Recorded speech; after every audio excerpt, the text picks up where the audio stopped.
Hi guys, welcome back. Let's learn how to hard reset your iPhone 17 lineup the right way. If your iPhone 17 series is frozen, unresponsive, or stuck on a black screen, performing a hard reset or forced restart can quickly bring it back to normal.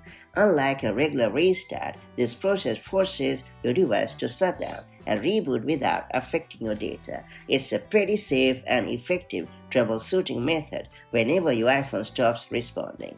That said, let me show you how it's done the right way. So first we have to quickly press and release the volume up button. Then you have to press and release the volume down button. And then you have to hold down the side button aka the power button until you see the Apple logo on the screen.